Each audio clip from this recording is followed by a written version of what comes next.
Hi and welcome to the Tezlom podcast. I'm so grateful for this lady being on the podcast today, Louise. I'd say the fairy godmother of franchising. This story captures everything from being a business owner, marrying into franchising, her growing up throughout her life, all the things that the tapestries of life that pull her together. We cover mental health, being a leader, just being a kind person. I hope you enjoy it as much as I do. I think the franchise industry fundamentally needs people like this in it to keep its grounding and pass on the knowledge. Thanks for listening and speak to you soon. Hi and welcome to the Tezlom podcast. I'm going to do a podcast slightly differently, so I might have already done the intro on this one, I don't know, but I will keep this in just in case. But I kind of wanted to go straight into some questions with you, Louise, okay. And they're going to be franchisee ones, and then I'm going to find out a bit more about you. Okay. So you've been in franchising a little while. A little look for your LinkedIn profile for a while. So you've been doing it. You know what you're doing. Let me ask this question: is the one thing if someone was going to franchise their business, what's the one thing they need to do first? Get professional advice. Okay. And if I was coming to you asking the question about what I need to do from a professional point of view, what would the top 3 things be? I would say interview everybody, interview all the professionals you can find, stick with BFA because they have been accredited. Not all will suit you, and not all will suit your pocket. There's a real variation, but that I would say absolutely interview all of the people and make a decision about your team. You need a really great legal advisor. Yeah. You need a really great consultant of some sort who will guide you, even if it's just mentoring, who will guide you about the setup. And I have to say, because it's my speciality, get a really good ops manual. Okay, make sure it works for you. Good. I'm glad you answered that question like that because it kind of goes into your current role. And I was having a little look before now. Maybe I should just go in this end. How? I had a little look for you. I don't want to go right back because there's not that it's a long way. Because I'm so old. Thanks very much, Ryan. There's a lot to cover. Am I the oldest person you've interviewed? No. You're the oldest person you've interviewed. But what I wanted to know, right? I had a look. So you worked. Just tell me when you started your first career. When did you start your career? I started in relocation, home relocation. It was an admin role, and then I went into sales. And I spotted you went into sales, but it was KLM you worked for, weren't it? After that, and then I was like, in training. Yeah, but how did you go from KLM into being a secretary of a suite? I don't. I'm just like. How did it happen? How did that happen? And I was just trying to. That's what I wanted to. First time I met you, I wanted to ask you that question. Yeah. And fundamentally, I do want to say to you, since I've met you, you've been a fountain of knowledge for me. And I think that first time we met and the first time we spoke, and I can't remember the first time we met is, but you've always been extremely helpful towards me and had a good attitude and filled me full of positive energy, and that's why I've always wanted to get on this podcast. But tell me, come on, explain how did that happen? Yeah. So I have what I think is called a portfolio career. So I've had lots of experience in a number of different industries. But my role has really always been about organising, processing, being with people, account management in some form or other. Yeah. I'm not a great cold salesperson. I really would find it very difficult. But I'm a consultative seller, really. Yeah. And on the 1st of December 2001, I was in my brand new flat that I had bought in Newbury in Berkshire, and I needed a chimney sweep. And on that morning, at 9 o'clock on a Saturday morning, I don't know about most women, but most of them are not up, dressed, made up, and ready to go. And I was going on a date. So I had booked for Peter to come to sweep my chimney. Yes, I have lived with that joke forever. And of course I was looking good. I was going out for the day. And he came and swept the chimney, checked the bathroom for toothbrushes, and then wrote me a letter and said, I'm interested in, I noticed that you're on your own, you've talked about just moving to the area, I'd love to show you Newbury. And I said, thanks very much, but I'm actually still married. I'm in the process of getting divorced. Don't know if I'm even going to stay in this country, let alone in this town. But, I need friends. I don't know anybody here at all. And so, great, let's go for a drink. So it took 5 years. And then he asked me to marry him.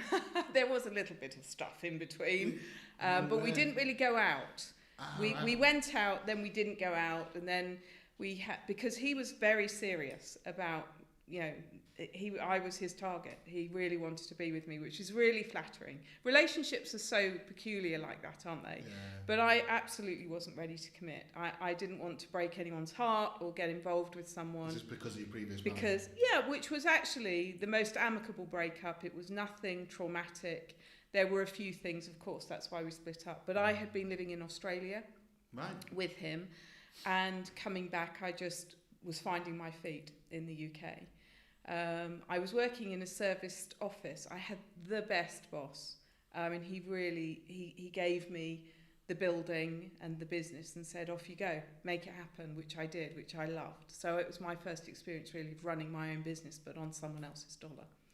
So I was in a really good place in my life, in my career.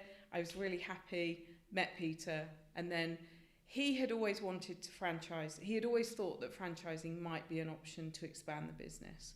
He's not a career sweep. He came from financial consulting and a retail background.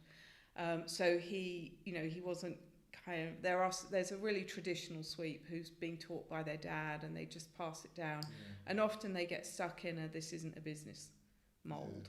So we looked at it. I actually diverted myself briefly and bought a franchise. Yeah, I saw that as well. I know, in relocation, because it was something I knew. And I learned a lot. Especially how to do an operations manual, because it was so bad. It just didn't really tell me everything I needed to know. They're no longer trading as a business. So I spent a year in their head office, then helping them, doing some training and some delivery of their ops manual, funnily enough, and then we franchised the business. So that's how I got into being Mrs. Wilkins and the Chimney Sweep. No way, that's amazing. So you married into franchising? I did. I love that. And I've never really done things. I've never really fitted.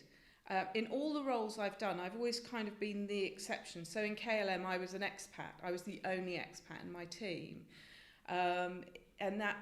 And when I first started in sales in KLM, I was the first person who'd come from outside of an airline background into the sales team. So there were all sorts of... I've never really quite been a square peg in a square hole. It's always been slightly disjointed. Maybe that's where your consultant side comes from. Obviously it is, isn't it? That outside perspective, isn't it? Yeah. And it's the same when I came into franchising. Of course, it was really quirky. Yeah. People took the mick unmercifully. Yeah. I don't think there was a forum that I went to where someone didn't sing Chim Chimney at me. And I have a sense of humour. It doesn't bother me at all. It never. But what did annoy me is if people treated us as if we were not a bona fide business. Because these guys, they can make 100 grand. They're not. It's not a poor man's business. It's just it's a hard literally know nothing business. about it. I just see it as another trade, like a locksmith or electrician or. It is. But the great thing is, there's a real safety need, and they go back year after year. Sometimes they'll go back twice a year. Sometimes every other year. But with good technology behind them, which is what we introduced, they just can do the numbers. And most of the guys now are employing a second person in a van. Some of them have got 2. One guy's got 3 or 4 brands within the same So it's still going, field. Is it? Yes, it is, yeah. We were bought. I sold my baby, and it was awful. It's interesting that. So I've nearly been through a sell of a business. That's an unusual thing, isn't it? Especially, I think, with a franchise network as well, because you've took all your franchisees along for the journey as well, haven't you? Yeah. it's definitely, as my dad would say, it's definitely an adult thing to do, starting a business, and I think it makes you grow up a little bit, doesn't it? Yeah. It's, I wouldn't have done it, no. in honesty. So Peter is 10 years older than me, No. and he was ready to retire. He'd done his time, he'd worked hard, he's got his pension, and he's ready to retire. He has done nothing but do stuff since he's retired, by the way. He's the chair of the professional association, and I'm their secretary. And so I've kind of been working in that field anyway. But I really missed it. I wish in a way that I could have found a way to keep it, to make it, to lead, for him to not be there. But actually, in the rule in business, and it's something I would tell new franchisees when they've come to their time of selling or leaving the business, is you can't choose your buyer. There aren't 50 people at the door going, oh, I'll have it, and vying for it. It's right time, right place, and we got a preemptive offer from Darren Taylor of Tailor Made Franchising, and it was the right scenario. He paid us what we had anticipated we wanted for the business. We'd actually worked with one of the franchise finance people to value it and to look at how to get the business into shape, to make sure it was in good shape, which it was. The whole transaction took less than 2 months because our business was in order.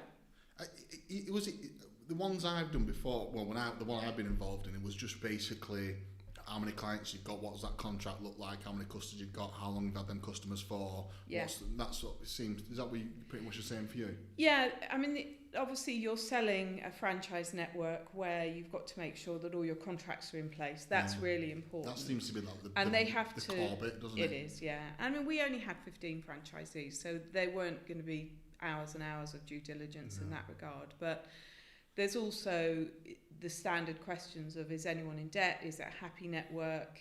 What are they? Who are your suppliers? What's the commitment with your suppliers? What's in place? And I just think, if you're a reasonably good administrator, which I am, I could lay my hands on everything and document everything very fast, and it was just an easy thing to do. And ironically, we both shared the same solicitor, so he wasn't allowed to use our solicitor. I did get to use the one that we had been with all the time, which is Jane Massey of Owen White, now IBB Law. But she was so supportive. She was fantastic. But because she knew both parties, it actually made it easier. Yeah. And we just made it happen. And it was awful. Yeah, and for probably 2 years, I just could not find my feet. As an individual, I just had lost my identity. Purpose a little bit, Well, I didn't wear Mrs. Wilkins on my left boob anymore.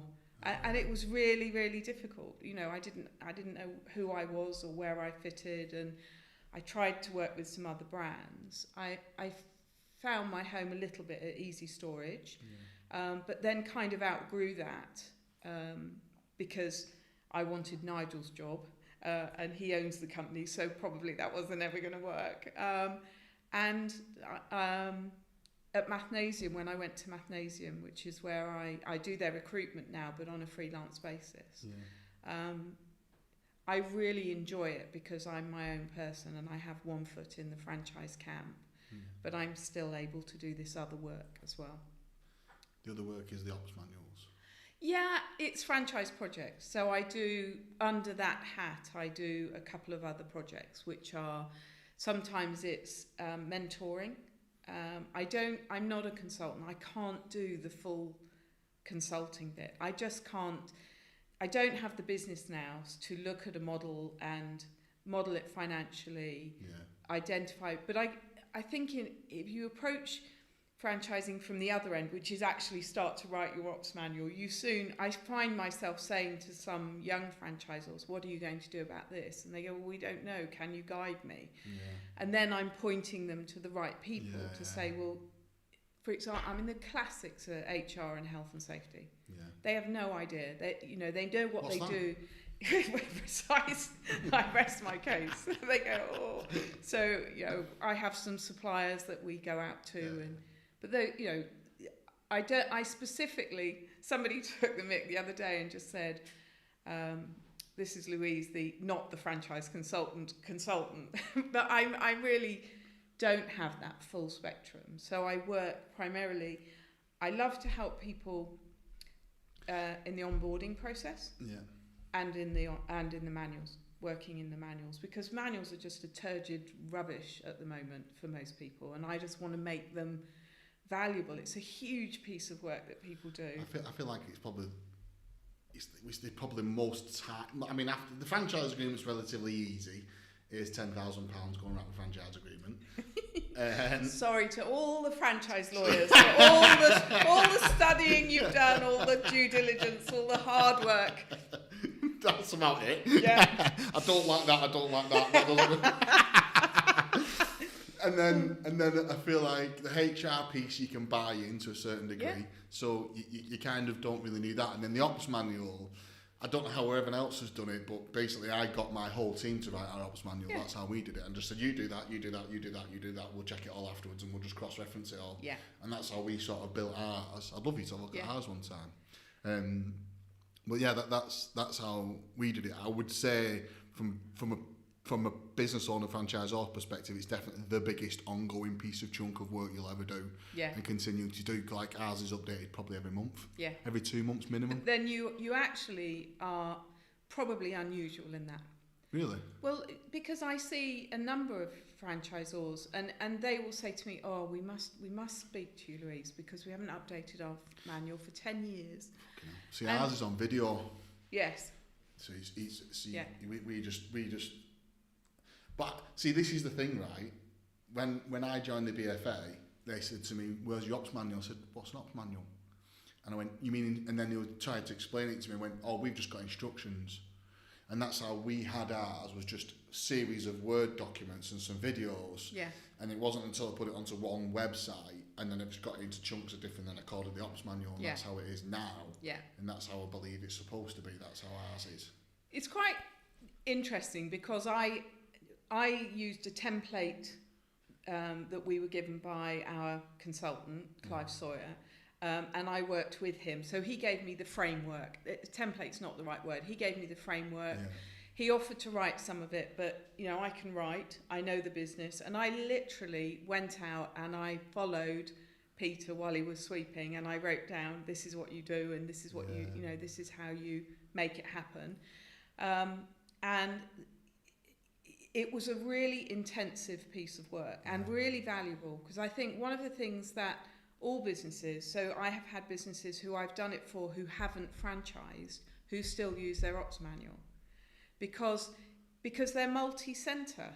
Well, we use them to train staff that join, just internal staff, and then the franchisees' internal staff. They use it as that piece there. Exactly, and it's not just for the franchise industry. It's just that's where I've had the traction really.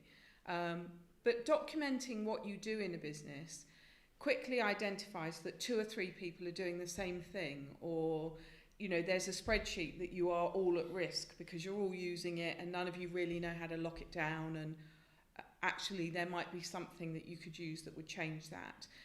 And I think it really identifies, by going through it, the areas that you are at risk as a business. And I love that. I love that it's more than just writing down what you do.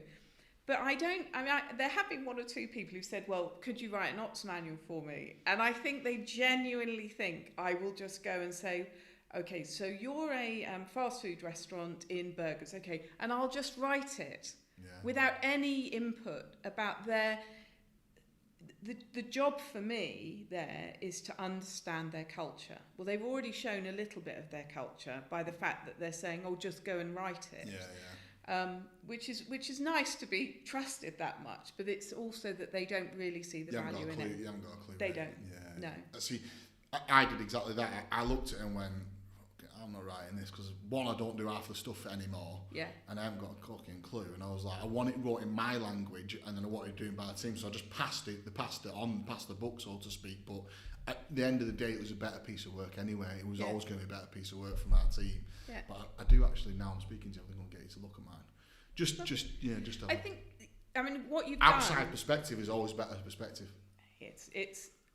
I think that, I've been really privileged to read some really great manuals Yeah. and some really dire ones, really bad ones. Don't move And this microphone without getting told off. But the bit for me, the piece of work around the manual itself, the day that you write it, it effectively, you start taking franchisees on, and then it starts to become obsolete almost immediately. Yeah. And so my conversation with the franchisor is also, how are you going to maintain this? There has to be a mechanism for that, which is why I got into the software side, and we produced the Ops Portal, which is a piece of software that tracks opening, which audits as well, so you can see on a page when it was last opened, when it was last changed, and it, I appreciate that you distract yourself, but actually you're getting so far away from the contract that you have with your franchisee that potentially that's where the trouble starts. And that's where the lawyer, who doesn't really know much, obviously, other than just scribbling a bit together, but that's where the lawyer's going to go, in here you say you will document these 10 items. Actually, there's usually something like 40 to 50 references to the ops manual. Yeah. You say you'll document them, but I've just looked through your manual and there's nothing in there. Well, as a judge, I might well go, well, you haven't honoured your contract at that stage, so let's just not even listen to it. Yeah, so true. Throwing it out of court. And that's, I think, we want to protect people, but actually it would be great if what they had was useful. Yeah, that's the whole point. And lively and interesting. Well, the thing for me is you can always we often send emails back saying, please check this part of the check this video on here, and it'll tell you everything you need to know, because sometimes people learn from just watching a video and doing it themselves without someone holding their hand through it as well. Well, you want to make your franchisee self-sufficient. You want them to be able to run their business.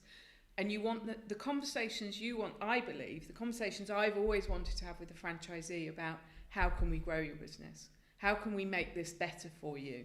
And not, how do I do the accounts and how do I get my report to you? Because those are the hygiene factors of the business. What we really want to do is say, how do I make this a great place for you? This is a great experience for you. Okay. I'm gonna go to another plan now, and I want to talk to you a bit about something that we just touched on slightly, but we skimmed over it. But with running a business, there's all that practical side of life, and it's really important, especially with franchising. Did you have, what I'm going through at the minute is the emotional side of it, and did you find it unusual, or how did you cope getting into franchising and then selling franchises to franchisees, your team growing and their team growing, that emotional journey of can you remember that, or can you, how difficult it was? Because I'm going through it at the minute, and we're growing the business, and the business is the marketplace is quite tough at the minute. I think the world's in a tough place. Everyone's economy is some people, I seen someone else sprouting the other day saying they were busy selling franchise, and I nearly wanted to call them out, but I didn't. But anyone who tells you the truth, it's a little bit tough at the minute selling franchise. It's not amazing.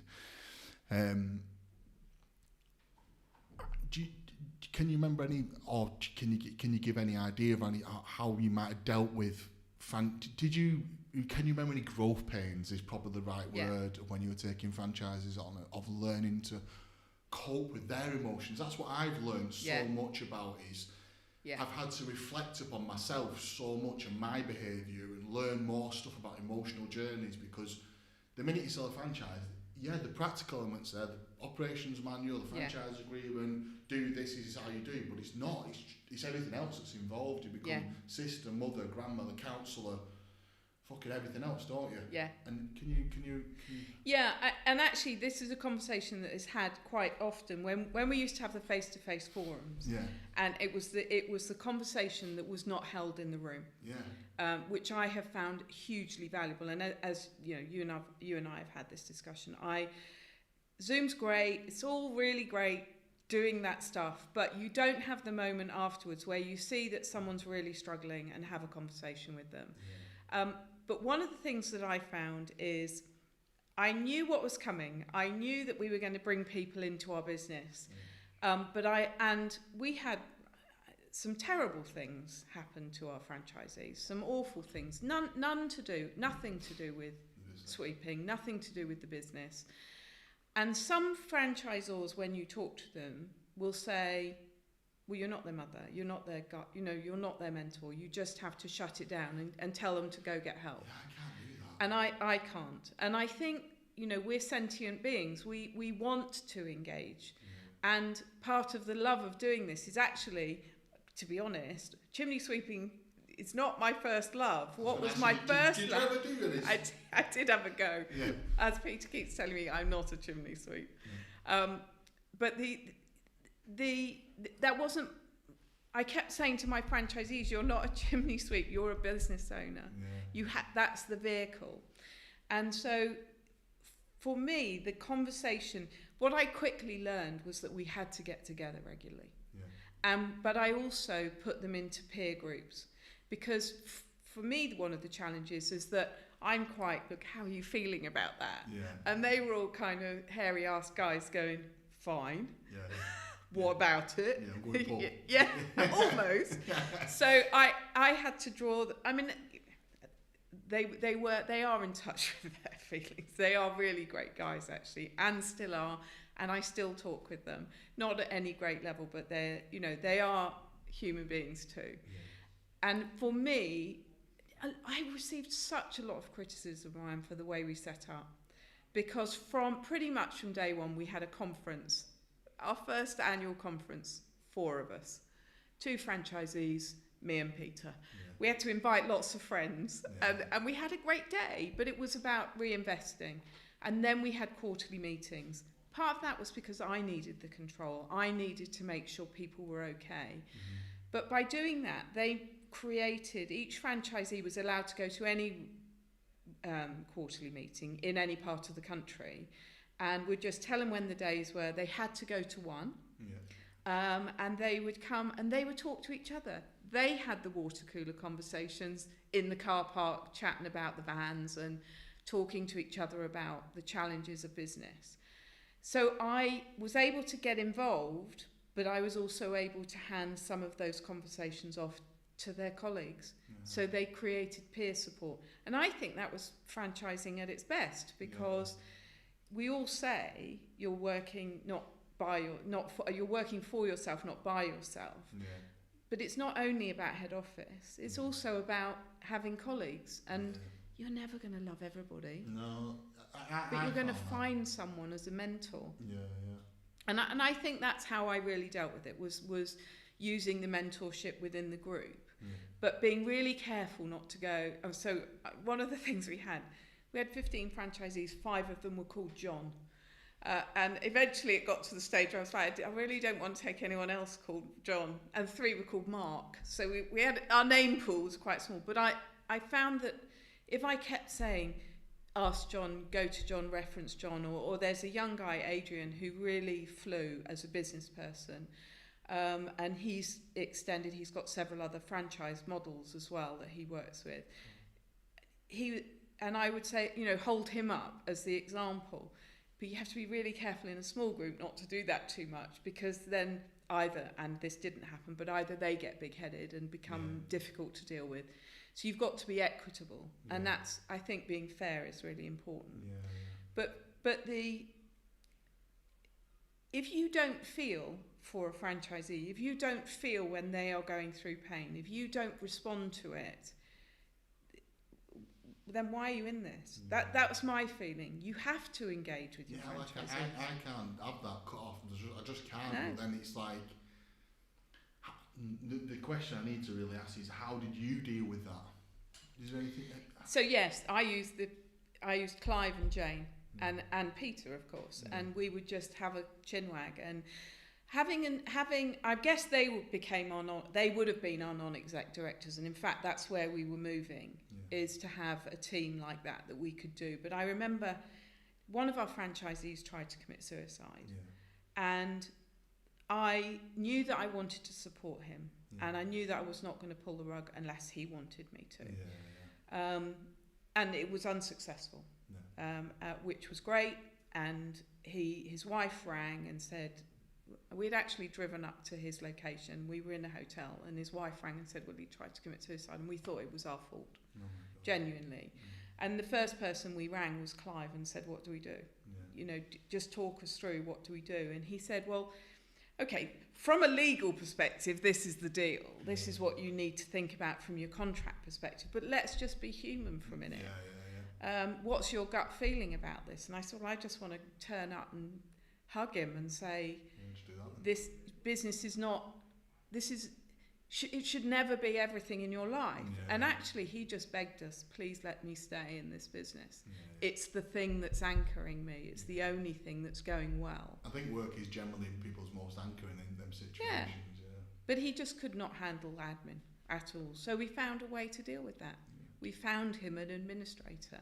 We had to do that, and that's probably more investment than most franchisors are really willing to make. They want the franchisees to do it. And there are some hard-nosed franchisors who would just simply say, well, you've got to find someone or you'll lose the franchise. See, I've learned so much, Louise, about the franchise. So Cheryl, at head office now, she's interviewed 5 people for 2 franchises, for consultants, recruitment consultants for them, because I'm just fundamentally, we've got capacity, they haven't, they're busy trying to get business on, we can do it, we did it. Yeah. I'm going down interviewing one on Wednesday, and then Kamel himself's interviewing. I just don't understand what, I'm not criticising, because there must be a scale thing at some point. I guess you get so big that you kind of can't. But I don't know, because the scale you big, you make more money, you bring more staff team in, so you can carry on giving the same level of service. But it's an interesting one, that, isn't it? I don't know how brutally hard I could be, but then also, do you not think sometimes being the owner and franchisor and doing the recruitment and being involved from the ground up with your franchisees, it kind of gives that emotional tie anyway? Yeah. I don't know if if you had a consultant selling the franchises from you and they just came in. I guess they still have that relationship, but I think it might not be as... I can see it. I'm recruiting for Mathnasia. John is a really considered guy, and he will take them on and he will grow them. But once they've signed their contract, I kind of don't have anything to do with them. I don't like that either, particularly. I want them to be my friends. I want to be like I want to see them succeed, and I love, I in fact, this, to just today, I said, well, I'm hoping I'm still invited to the Christmas party, because I'm not really part of their core team. And you do have that emotional investment. I think it's what makes you a better franchisor. The challenge is, so there's 2 bits to this. One is, what happens to the guy who you don't offer that to, because they're getting on really well and they've done their recruitment and they're efficient. So should there not be some form of financial penalty for the person that you've helped? And I am not a great I was deemed not to be a great business person, because I would say, I'm going to help this person, and I'm going to, I would trawl through someone's accounts and get them out of a mess because they'd messed up their accounts, because it was just easy. Yeah, we do that. And the argument is, well, why would you do that? Well, because I want my guys to really, I guess I wanted them to say I had done right by them. I had done well by them. And we won awards. Our franchisees were really happy with what we did for them. They always wanted a bit more, and there was always an odd person who... we lost one who just turned against us completely. And that really hurt. That was a really traumatic time for me. And I thought, I don't know what I have to do to be successful. And I just had to put my big girl pants on and pull them up. We were working with Louise Bruce, who's now doing the PR for BFA, and she said to me, what would Deborah Meadham do? That's what she would anchor me with that. And I would go, yeah, you're right. I've got to take a business view. I've got to. That is hard though, isn't it, doing that business view? But you need somebody in your team who pushes you to that. Yeah, Mum does it. She's brutal. And that's the deal, isn't it? You have to have someone around you. And my advice always to franchisors, where I see that they're either too soft, they need a business person who's actually pulling them together in that regard, or they're not. They're so blooming hard and adversarial that they're just not creating a relationship with their franchisees, and they're not creating any love. And now you've got this. You're changing people's lives. Yeah. They are handing over money to you, and you're saying, I can offer you this way, this opportunity, this change in your life. I mean, it might sound a bit, you're not playing God in their world, but you are offering them something, and you're saying, trust me. Yep. I can do this. Well, the last thing I want to do is saying, trust me. And then they come on board and go, well, just get on with it. Read it in the manual. You'll be fine. Oh, you haven't made any money? Well, that's your fault. You haven't worked hard enough. Yeah, they can't do it. We told you what you needed to do, and that's it. It says there. Well, I couldn't live with that. I wouldn't sleep at night. I don't sleep at night anyway, so yeah. I'm sad for that because you seem to have a great attitude with people. Yeah. No, we the franchise and the setup's amazing. Everything's good at the minute. It's just the economy is just a little bit tight at the minute. Yeah. It'll come round though. You just got to ride the storm. It's Yeah. don't spend loads of money and be careful and keep the relationships with your clients. And I think that's key, isn't it? Always. Yeah. But Yeah. I always say to Ollie, he's like, I always want my biggest client to drop me, and I mean that in a weird way. Is that if that happens, doesn't it make you just sit up and go, right, what I need to do? Yeah. And it makes you like batten down your hatches and look at everything and get all your house in order. Yeah. And I feel like that's what it's been doing for us recently, is making us get a house in order, so to speak. Well, my advice always to, not being I'm not some superhuman businessman. I don't know. But I will always say you should be running your business lean. Yeah. And when I ran the serviced office, which is the first, so I had a building, I had, however many square feet to sell, and I had the clients within it to manage. We had a cafe, we had a bar, we had meeting rooms, all of that. It was great. It was like a little ecosystem. It was fantastic. I had a great relationship with most of the people in there. Really enjoyed it. And I was given the opportunity to run that. But I always said to my boss, if you ever come and ask me to make a saving, the only saving you'll make is me. Yeah. You'll have to sack me. Yeah. Mum's just told me off this morning about spending money again. Yeah. I just bought candles for everyone at work, and she went, how much does that cost you? I was like, 260 quid. I was like, it's a night out. Do you think you've got quite you've got quite a good business head on your shoulders, haven't you, from having businesses? Was that stem from childhood, that, Louise? Were your mum and dad? What did your mum and dad do? Absolutely not. Sort of. They had a great work ethic. My dad was in the army, right, which is not a business. No. I mean, no. I guess, although he is my hero in so many ways, he had no business acumen. No. Really. He learned it when he left, but he didn't. No, he worked for other people. My mum is more canny. She's the person who's the frugal. She was always the breaks, I think, and was really careful because she had to eke a living out. But because she was an army wife, working was actually quite difficult. Yeah. And my dad left the army on the basis that my mum could then start work and have a career. And she was actually in relocation, and that's how I first started there. Right. Because going back, I wanted to be a nurse. That was it. You wanted to be... I could see you being a nurse. All through school, they said, you can be a nurse. You need 5 O levels. Those are the 5 you need. O levels? That's what I know. Yeah, thanks. So study for those, you'll get those, I mean, it's amazing how you can... Were you good at school, you educated? Because the ops manual takes a bit of concentration, but then you talk a lot, so... Yep. Talk me through that. Was it good? I loved school. I went to boarding school. What did you? Because Dad was in the army and theoretically was moving around a lot, but actually in my 3rd year he retired from the army. Is that quite unusual? Was it an unusual thing to do, retire at that age? No, he'd done 22 years, which is kind of I guess it's just a landmark time. I desperately wanted to be a nurse in the army. That was absolutely what I wanted to do, and my dad was adamant that I would not go into the army. Was it? Yeah, because the nurses were treated really badly. Right. They were treated as nurses when they were nurses, but the whole, dating nurses thing was a really big thing. And my dad I'm guessing my dad probably behaved quite badly at some point. And that was translated, obviously, until he met my mum. And then it was all very proper. But no, they didn't have a business head. And I would say that, so when I joined KLM, there were 26,000 employees. You're in charge of a tiny, tiny bit of whatever you do. KLM Airways. It's the Dutch airline. And that's where I started. So I was doing sales and so I did sales and marketing. So you left. Just let's briefly go over it. So you left school. It's 58 years, I left school.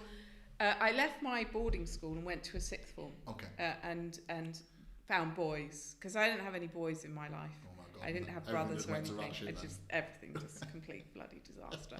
And so really just it was awful. And then I joined this relocation company with my mum for 7 weeks. What is relocation? You keep saying like I know it's working with companies who are relocating their staff, because at the time, certainly in the 80s, you had this big shift of people. So it would be, you would get a corporate package to move house. Right. And I would sell in the corporate package to the companies, and then a team of people would be responsible for buying your house from you, getting a valuation. You would just hand your house over. No way. Find your new house, move you, do all your removals, do everything. God, that's mad, that, isn't it? Yeah. It still goes on all the time. There are. Primarily, it would be very senior executives. It would be very rare to get. Money. Yeah, but there were bits sort of redundancy type. So at the time, there were a number of closures of big plants, for example, and they would try to merge a set of employees. It's so long ago. Merge a set of employees into a new environment, so they might relocate. I mean, I probably know every road name in Leicester. I've never been there, but I could tell you a lot of road names. They're all really familiar in all the villages around, because we did a mass move for the National Nuclear Corporation. Right. And so I learned loads about property there. So it was just working in the property industry and helping people to move. And so my mum was working there already. So she got you a job? She got me a job for 7 weeks, because they relocated themselves from Reading to Swindon. And I had just left school and really didn't know. I was waiting to go to do nursing. I had a place to nurse. And so I joined this company, and suddenly I was earning really nice money. I was working with a great bunch of people. It was a lovely environment. I was making a difference, because this is where the admin thing clicked in. I was given a set of tasks, and suddenly I thought, I can make this work much more easily. I've been taught this job. It's unusual, this, isn't it, to have a salesperson who can do admin. It is an unusual skill set, isn't it? You usually get really good salespeople, really good administrators. And I would say I'm not a particularly good salesman, but I am a good communicator. Yeah. That does come from my dad. Right, yeah. My dad was kind of the battery pack in a social situation. Yeah. He was always the energy, and he was a performer, and that's really what I was doing, I guess. But I love admin, because so you're more tie a bow on it. I guess more like ops and admin, then, aren't you, really? Instead of like go knocking down doors type sort of salesperson. Yeah. See, I think can knock any door in the world and pick any phone up and not bothered, and then I think I'm good at networking, and that's about my two skills. But give me admin, I'll probably quit. You couldn't give me 300 grand a year to do admin. No. And I actually really like it, but I will make it. I'm lazy, so I will find the best way to do it quickly, and that's actually worked to my advantage, I think. So you did relocation with your mum for a little while, and then I fell in love with another boy, a different boy. Just previous to the chimney man. Yeah, and moved to London and joined KLM in sales, and had 2.5 years in London. Central London.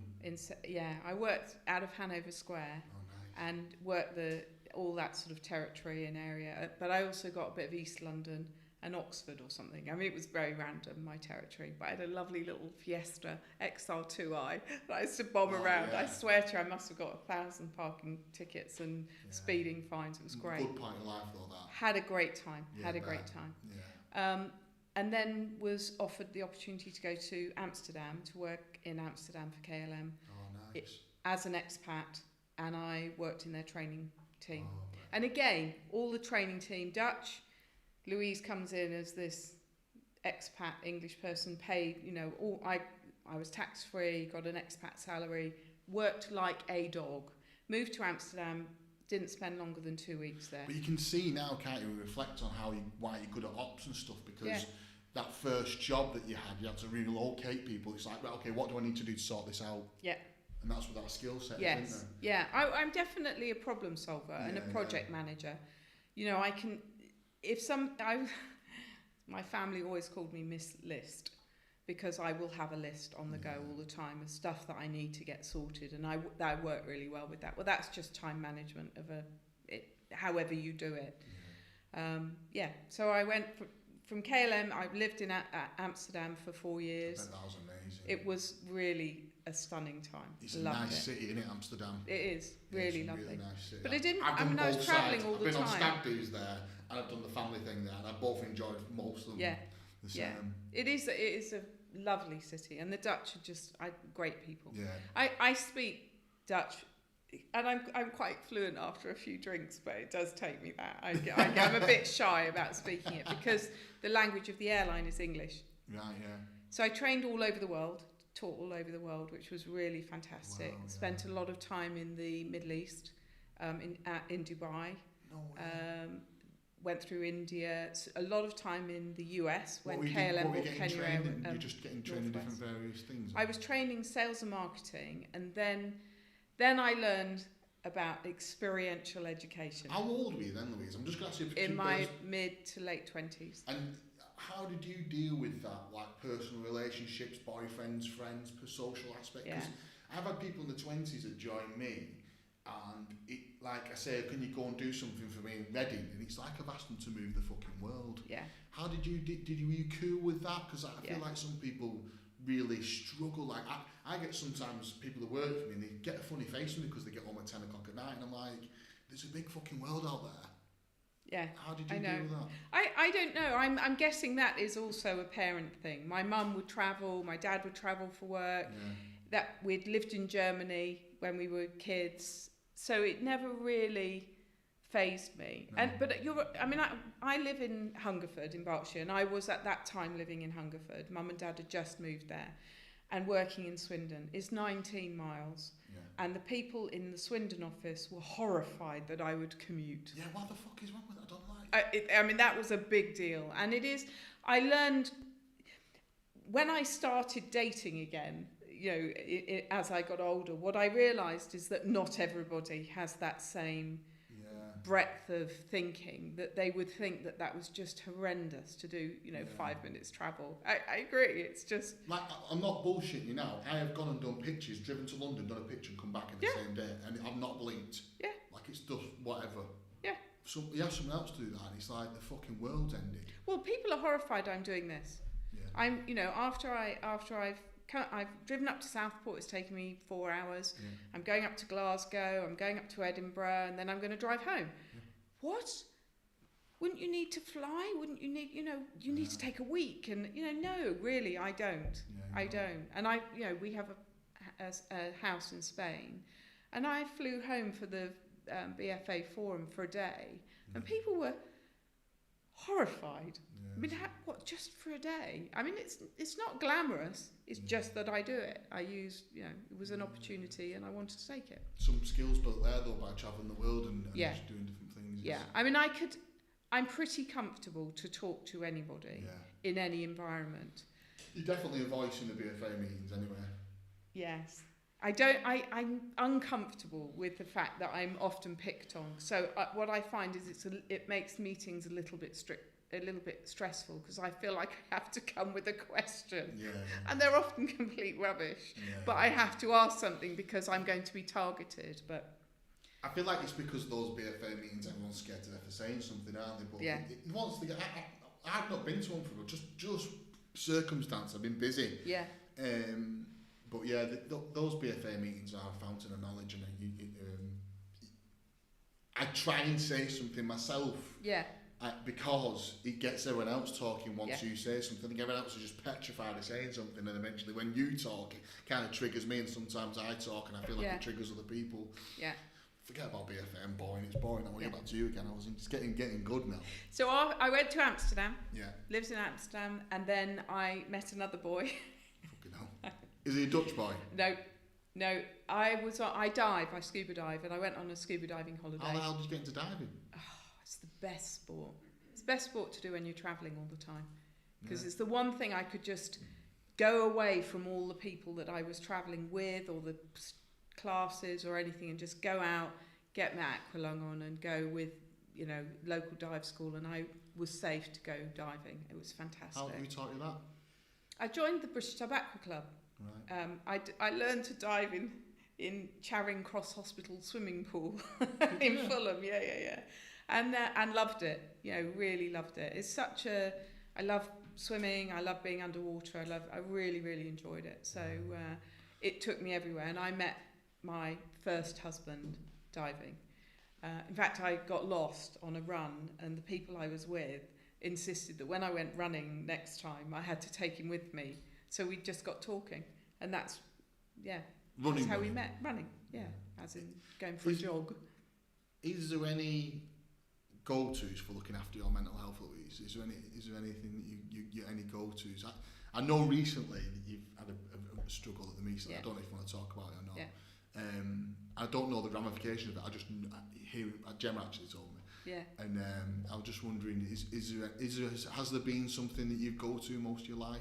Yes. So I was really lucky when I first suffered with depression, diagnosable depression. I think we all get low occasionally, but we don't really notice that. But long term, it's 2 weeks, isn't it? The medical, because I've been diagnosed with depression. I think I've got a personality disorder at the minute, but it's a 2 week window. If you have it for 2 weeks, it goes from a low or a blue, they call it medically, and then it goes into chronic actual depression. Well, I was in Australia, and the medical system, despite the fact that it's based on the UK system, is totally different. And I went to my doctor and I just cried, and just said, I just can't cope. I can't do things day to day. I'm really struggling. Do you know why, Alice?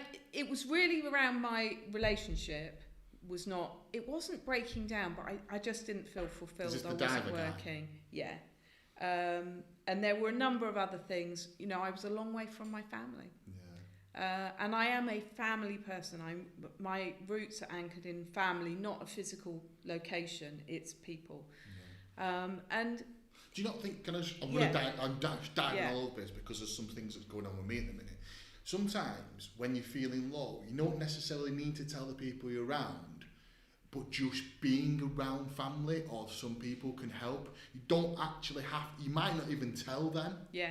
But just having a piece of toast, having a brew, making tea together, sharing a Chinese, just being around that safe environment makes you feel better sometimes. No, that's exactly right. And that's exactly what I would say to people, because they would say, I didn't know you were depressed. Yeah. Well, you didn't know I was depressed because I don't want to walk into a scenario and say, I'm depressed, because what everyone will do is, oh, why? Yeah. What's going on? Is there anything we can do to help? It comes from absolutely a position of love and caring, and it's a complete waste for me, really, how I was feeling. Really didn't think it was depression. Thought she was going to say I'd got some illness, which now I realise, of course, is an illness. It is an illness, but I thought she was going to say, oh, yeah, you need some, take this pill. And actually, in the UK, that's still what they will do. Yeah. They will try and give you antidepressants. And I don't have a problem with them at all. But in Australia, at that moment, and in the place that I was, which was in New South Wales, in Sydney, she said to me, right, I'm going to get you to see a psychiatrist. And I saw the top dog from day one. So I got interviewed by a psychiatrist, and the psychiatrist made the decision about the journey that I was going to, we never used that expression, by the way, in the 80s or 90s, the route that I was going to take. So I then had to have 10 sessions with a psychologist and take antidepressants. And she picked absolutely what the core triggers for me were. That a lot about sort of abandonment and feeling alone and feeling lonely. I get very lonely, and it's my own fault because I allow that to happen. I like being on my own, but then I get feeling sorry for myself because I'm on my own, and then so I have to seek. Have you been abandoned at some point then? No, well, not that I know of. Yeah. I know, no. I mean, only boyfriends. And, I mean, you said, how did I survive with relationships? And there were a lot of them, is the answer.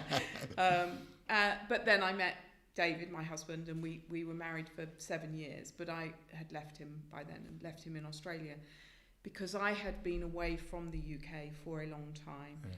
And it was really that sort of realisation that I needed people around me, that I needed people who cared unconditionally and would look after me. Although I would totally resist being looked after in many ways. But I was lucky that I had kind of the right treatment immediately. I think, I'm sure there are many reasons why they do it differently in the UK. They might recommend talking therapies of some description, but generally you walk out of a doctor's surgery with a packet of pills. There's a few different things that happen nowadays, but that's and I like the fact that they just turn it on its head and they try to find out immediately if there's any psychoses, if you've got some sort of other. I'm guessing they look at whether you're schizophrenic or there's some more deep-rooted challenge, which I didn't have, but I was diagnosed with chronic depression, and they then gave me a set of coping strategies, which is the response to what you said to me is, what are your coping strategies? And they are, I need to run. I need to be exercising because the endorphins that produces for me are really strong. That just makes it work. I don't get the same from going to the gym. No. I do sort of get the same from some carrying weight when I can see muscle and it's a vanity thing when I've done a weight training, but that's about it. But running is really my go-to. And the times I haven't been able to run because I've had injuries, my mental health really plummets. It's really fast. And I don't know how, I don't know what will happen when I'm really old and I can't run. I know you think I'm really old now, but I'm really not. But in 30, 40 years where my body's going, that ain't going to work, love. I don't know how one manages that. Maybe I don't get the same kick, but it's that, and it's also just going and being around people. I love finding silliness. A classic coming into where are we? Southport. You come into Southport, big sign, it says Southport attractions this way, and the next sign, Southport crematorium. I love that. It's pretty much true. I love that.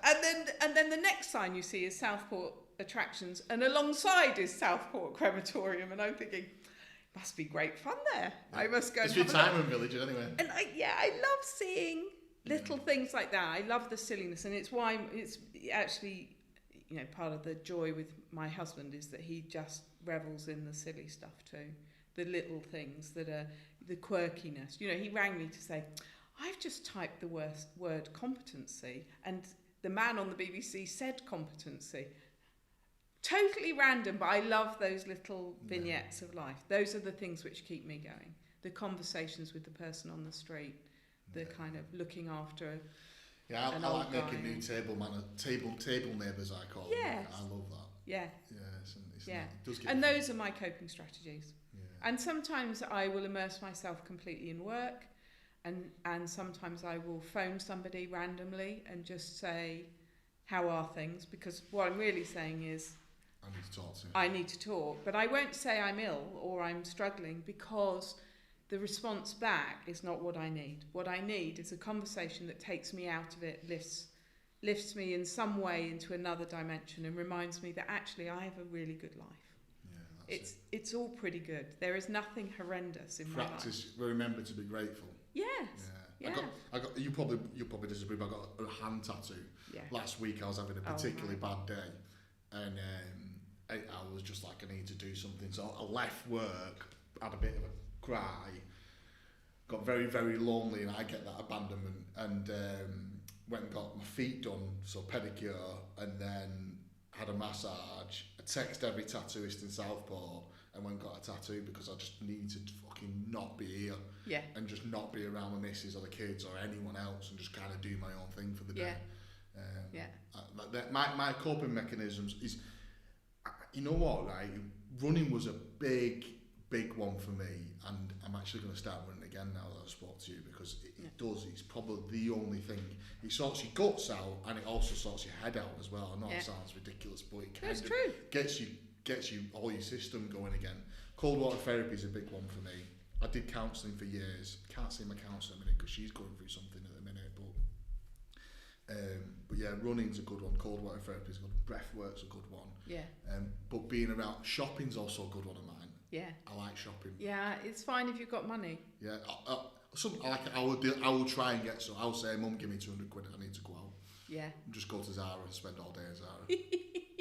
Just like things like that. But yeah, no, it's a what I think the being around people one is an unusual one, isn't it? Where sometimes you don't have to say that you've got something going on. Just being around, like being around my mum helps me cope sometimes when I don't even know have to say anything. But I do come from quite an old-fashioned family in that so my dad, when he left the army, had a number of jobs, and then one of them he was made redundant from, and it absolutely plummeted him. What I now know is that depression definitely it runs in families for sure, and Dad was really depressed, and my mum was not comfortable at all with that.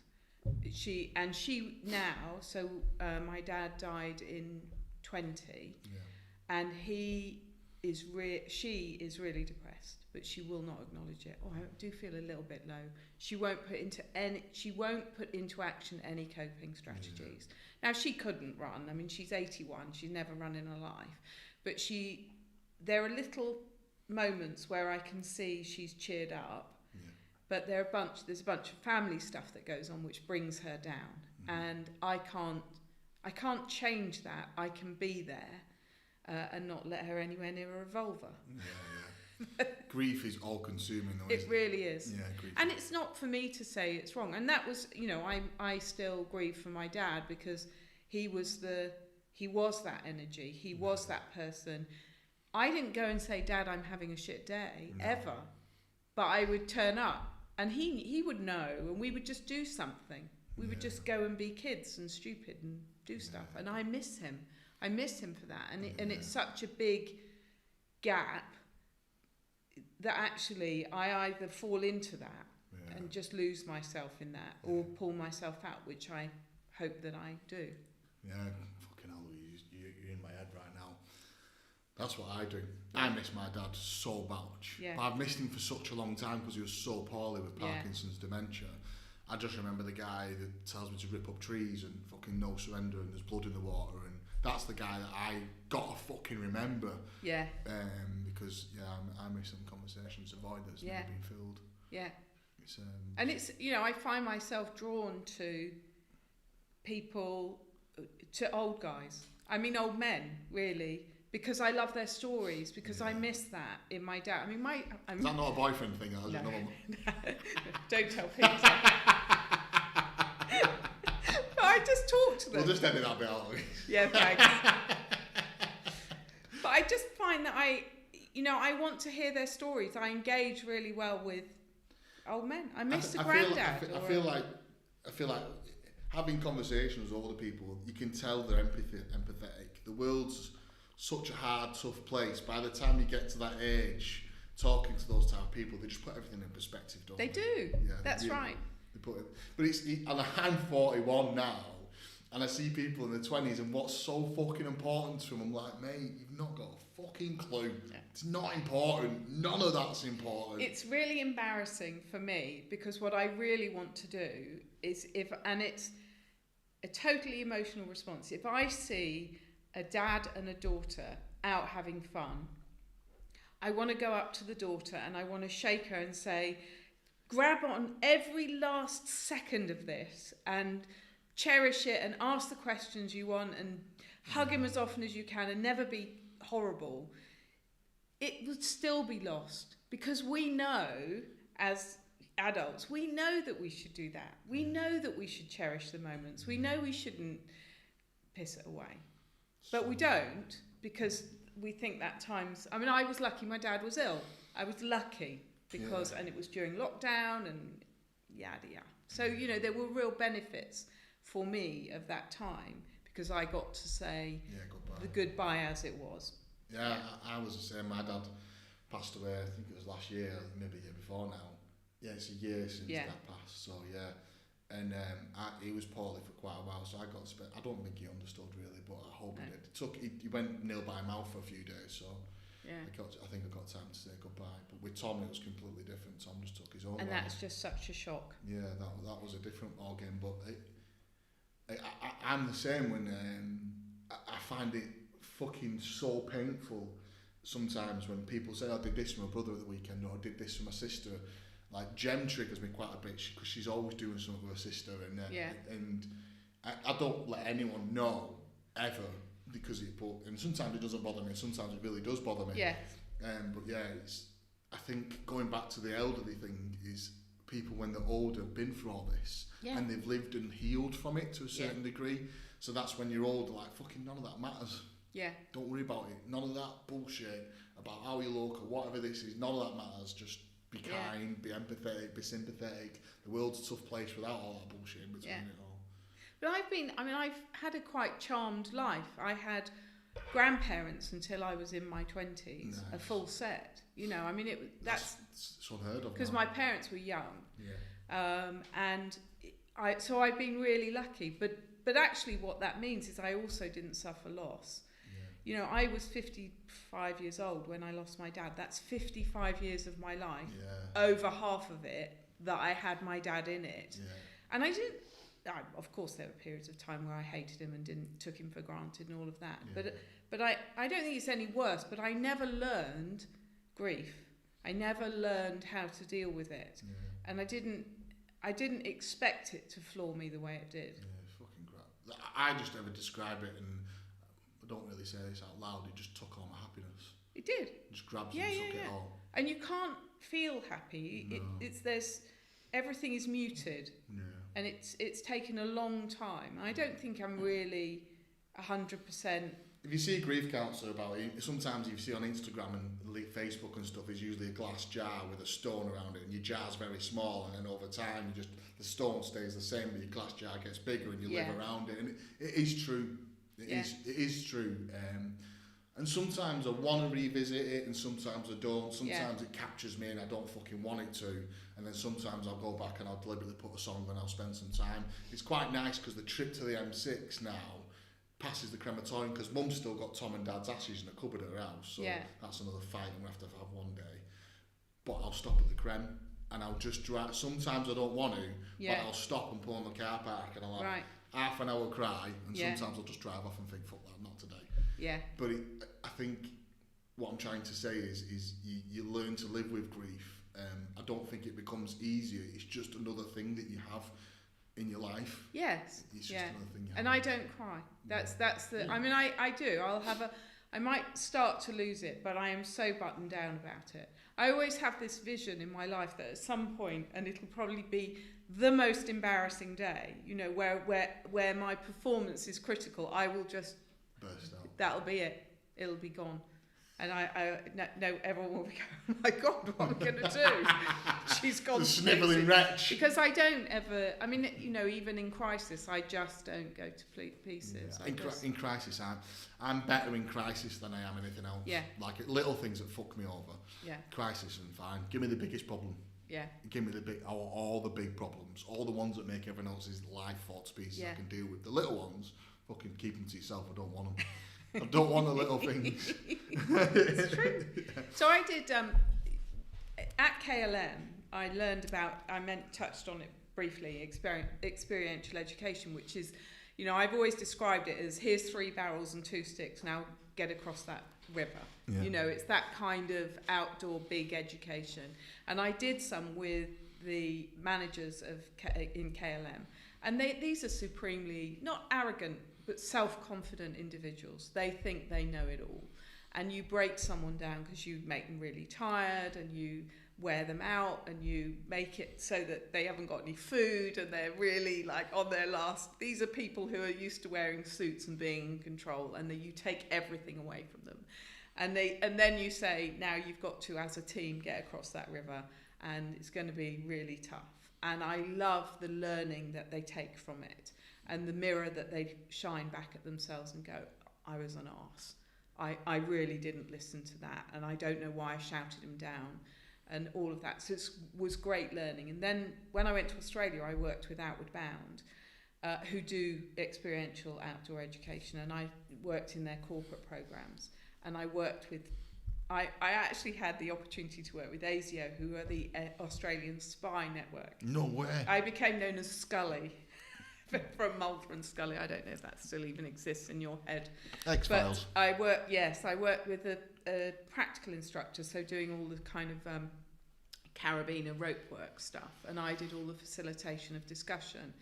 And we took them out to show, because these were kind of fraud investigators, so they might go into businesses and work as an individual undercover, trying to understand what was going on in a business and find out where the fraud was, and in some cases it was bigger than fraud, it was drugs or whatever it was. Okay. So they knew it was organisations under investigation, and they couldn't tell me who or what or anything, because then they'd have had to kill me, which would have been very foolish, because I was their lifeline, because we were out in the bush, in the Australian bush.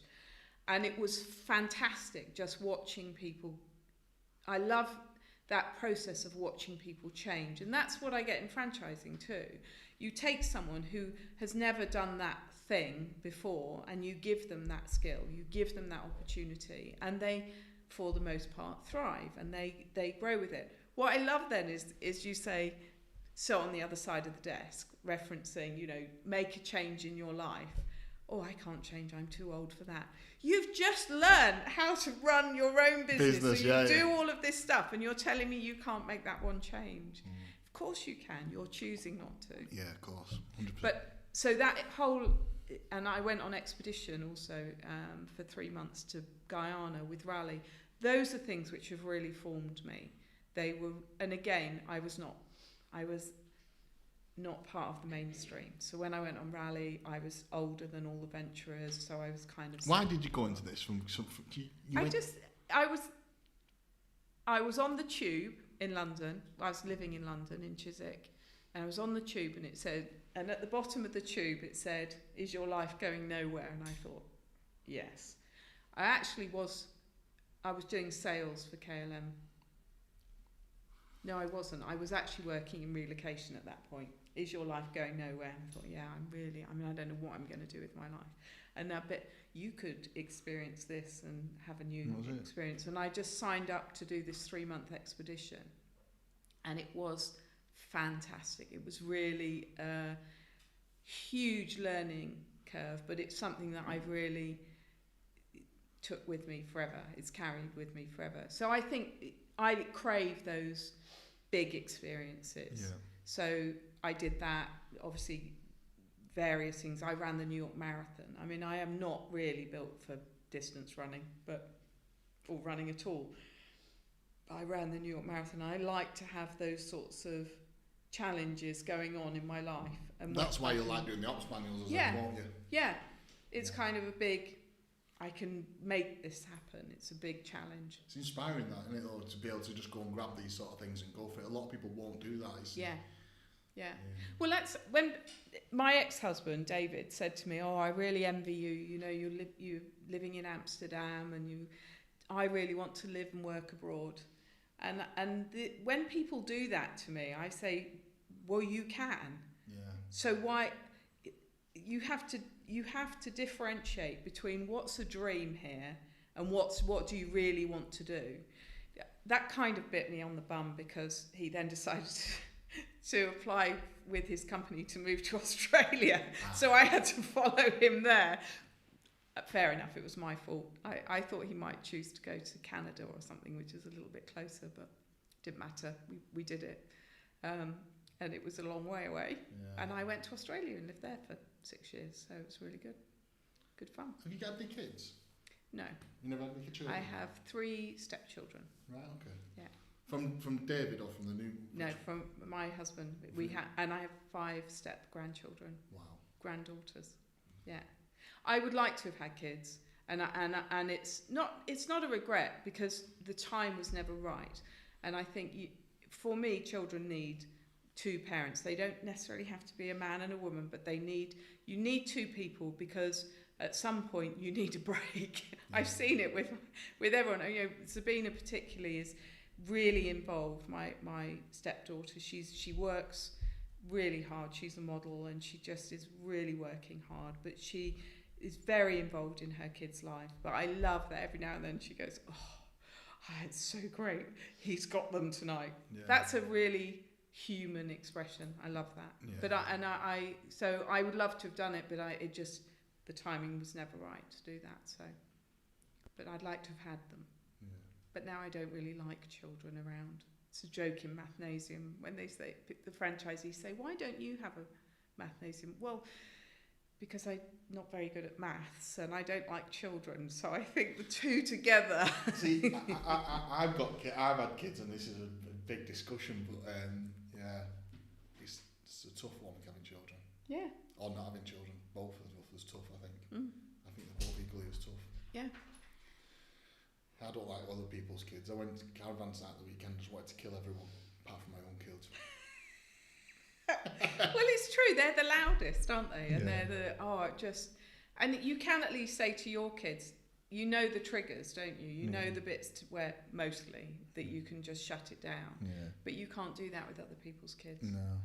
So, and apparently you're not allowed to hit them anymore. So really, You can hit them. once Just you don't weren't tell them. allowed to hit them anymore, I thought, well, there's no way I can be. Listen, I've smacked my little boy's bum now and again. I'm telling you now, I have to. He's a nutcase. Yeah. So you have to. Okay. What's next for you? You started the ops thing now. Yeah. So, from an ambition perspective, I would like to build the ops portal. Yeah. And get that live into a number of companies because I think it's really valuable. Of course I do. And it was important to me that there's some sort of legacy, really. I think I feel like you'll always be known as a legacy, though, Louise. I mean, I've only been in the BFA sort of sphere in the last 2 years, and everyone I ever meet always speaks highly of you. And I don't know how that happened. I genuinely don't. I did not contrive to do that, and I'm very flattered. yeah. But I think it is because I probably joined at a time where it was mostly men in grey suits with grey hair, and suddenly I was someone different, and I was making. It's definitely not that now, is it? I'll tell you what, No, it's not that now, is it? No, but I think it's almost swung slightly in the wrong direction. All women. Yes, that there's a real female bias. I've never. I don't mind that. I did. Glad to hear it. But I didn't hit the glass ceiling. I never. I think that if you keep thinking there's a glass ceiling, that you will. I think you're only just getting warmed up. Yeah. I only think you're just getting warmed up. I feel like all the stuff you've learned just got you where you are now. Yeah. I like to think that. Yeah. And I love the industry. I get really upset when people do it badly. Yeah. Really upset. Yeah. And it was what I loved when you came into the business because you called me and said, I just want to talk to you about what I'm doing, and we talked it through. And at the end of the call, I went, well, you seem to have it nailed, really. And you went, oh, thank God for that. That's what I wanted to hear. And I think we need to do more of that. We need more mentors that just say, I sat in a meeting. I mean, you cannot imagine how big my head was at this. It was the first forum type experience. And I sat next to a guy from McDonald's and a guy from a care company who's really senior in a care company. And the guy from McDonald's said to me, I've been watching Wilkins. You've got your branding spot on. It's really excellent. I'm so impressed with how you've built the business. And, that's how franchising should be. You take this and make it work. And then a bit later on, there was a discussion it was around finance, and we had been working with one franchise accountant, D&T, and all of our franchisees used the same accounting, Yeah. and they used the same accountant, and it was so helpful and everything. And the guy on the other side said to me, God, that is such a fantastic way to set up your business. What I realised is it's a moment in time that I had the opportunity to do that. Changing the way people work is quite difficult later on. But what that did to me was said, it's okay, we're on the right track. And the one thing I was really clear about is we had to keep innovating. Yeah. We had to, change had to keep going. I don't know if that's continued in the business, Yeah. and because I've sold my baby, Yeah. but yeah, I think it was really important to me that franchising continues to have a great name, it continues to thrive, and we do it right and ethically. I think, so I had Adam on from Coconut Creative the other day, and I feel like I want to say exactly the same thing to you. The country needs people like you, Louise, to keep the foundations of franchising in the UK, keep going and keep growing. And this is why I started this podcast. And this podcast is going to try and get some more feet. I'm paying for some marketing very shortly to get it off the ground even more. But hearing this podcast and all the people who've had on the podcast so far, we just need to keep doing exactly what we're doing, and keep selling the story and keep collaborating, keep having the BFA. I wish the BFA had more members in it, and I wish some people in franchising would join the BFA, not because of what they get out of the BFA, but what they can put back. Because I feel like people want to join the BFA and they get leads from it, and well, that's down to you. That's your thing. You should join the BFA because you want to put back into the country. Yeah. There's a few people that I'm having on the podcast that aren't in the BFA, and I'm really going to sell it on to them based upon that, though. Yeah. Not what you can get out of it, it's what you can put into it. Yeah. But I think I had colleagues who were doing franchising, and I stole unmercifully. People would say, "Oh, I'm doing this," and I'd go, "Oh." And a little note would be made, and I'd come back and we'd hash it out at our board meetings, and I'd go, I really want to put that in place. Yeah.